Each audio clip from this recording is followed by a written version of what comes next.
भूमिका काय घेतली आम्ही सगळ्या जिल्ह्यात पहिल्यांदा कराड भूमिका घेतली। कराडची भूमिका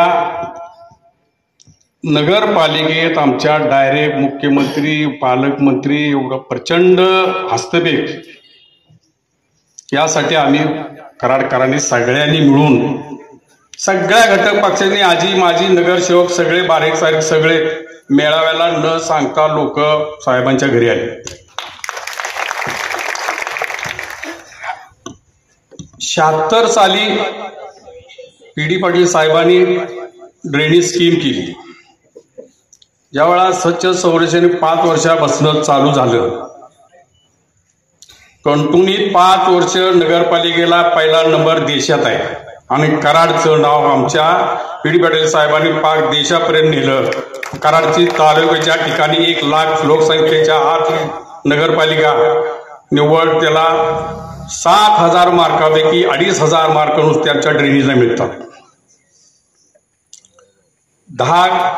दर वर्षी आम्हाला 10-15 कोटी बक्षीस येतं, त्याच्यावर नगरपालिका आम्ही संरक्षण आमचं चाललेलं असतं। ह्या वर्षात तरी प्रचंड हस्तक्षेप आमचे एक सिस्टीम बसवल्या, कुठलीही सत्ता असू द्या सिस्टीम बसवल्या असं संरक्षण आहे। बाबा छोटे छोटे कॉन्ट्रॅक्टर आहेत, 5-10 कोटी 10 लाखाची 20ची संरक्षण निरोप दिला की रात्रंदिवस ते काम करतात। सगळ्या अधिकाऱ्यांनी सांगितले की बाबा छोट्या काम कर्मचाऱ्यांना कॉन्ट्रॅक्टरला ही कामं गेली पाहिजे। आम्ही स्वतः मग सुभाषराव असेल, पावसकर असतील, राजू यादव असेल, आम्ही सगळ्यांनी मिळून अरुण जाधव असेल या सगळ्यांनी मिळून त्यात सगळ्यांना बोलवलं, तुम्ही ती वाटा पण सगळ्याला वाटून द्या।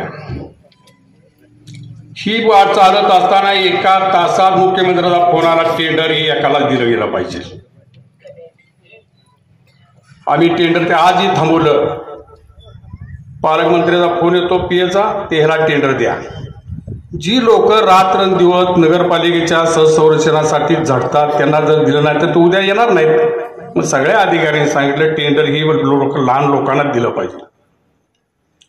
10-15 कोटी जर नाही आले, या वर्षी एकदम बिकट परिस्थिती नगरपालिकेची आहे, बॅलन्स मायनस आहे, मायनस।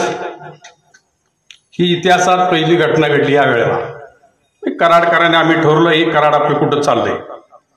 आज अधिकारी खुर्ची बसायला तयार नाही, सारखे वर्ण पीएचा फोन ते कॉन्ट्रॅक्टरला द्यायचा, कॉन्ट्रॅक्टरनं त्या अधिकाऱ्याला द्यायचा, पीए बोलतोय।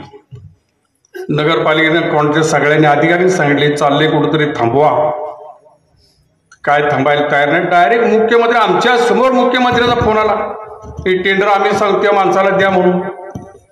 पण बाकीच्या छोट्या छोट्या जे लोक नगरपालिकेसाठी रात्रंदिवस झटतात त्याच्यावर 10-15 कोटी आपण मिळवतो आणि त्यांना जर नाही दिलं तर कसं? आम्ही थांबवलं, तेवढा त्या आचारसंहितेला लागले। बाळासाहेब पाटील असतील, पृथ्वीराज चव्हाण असतील, नगरपालिकेत कधी अस्तव्यस्त केला नाही। आमच्या जिथं चुकर असेल तेवढं फोन करतात, जरा ही असं तक्रार आल्या तेवढी आम्ही दुरुस्त करून घेतो, कधी सुद्धा असतात नाही। हे डायरेक्ट मुख्यमंत्र्याचा हस्तव्यस्त असेल तरी आम्हाला कराडकरांना खपलेलं नाही, म्हणून आम्ही ही भूमिका घेतली की पहिल्यांदा कराडकरांना उठाव करायचा आणि याला तोडा फोडायचं। भाजप ही आपल्याला परवडणार नाही। सगळं भाजप सोडून सगळे घटक आजी माजी नगरसेवक सगळे साहेबांनी मीटिंग बोलवल्या न सांगता सुद्धा लोक आली आणि सुरुवातीला भूमिका मी घेतली।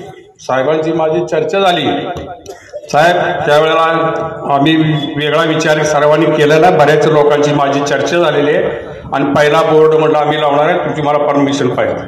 साहेबांनी एकाच सेकंदात सांगितलं मला मॅटर पाठवा, तुम्ही जिल्ह्यात पहिला बोर्ड लावला। याचा अर्थ कराडकरांना आमच्या झळ किती आहे ही तुम्हाला जाणवेल।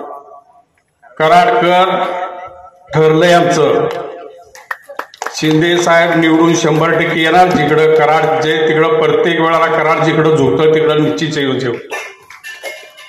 पण शिंदे साहेब जरी नसते तरी सुद्धा आम्ही कुठलाही उमेदवार जरी असता महाआघाडीचा तरी सुद्धा आम्ही त्याच्या कराडकर पाठीशी राहणार होतो आणि 100% तुतारी ही आपली कराडमध्ये आमची वाजणार आणि सगळ्यात लीड हे कराडकरच देणार। 67,000 मतदान आहे। सगळ्यात जास्त मतदान आम्ही जास्तीत जास्त लीड देऊन कराड शिंदे साहेबांना आम्ही निवडून देणार. एवढं बोलून माझे 2 शब्द. जय हिंद, जय महाराष्ट्र. धन्यवाद साहेब.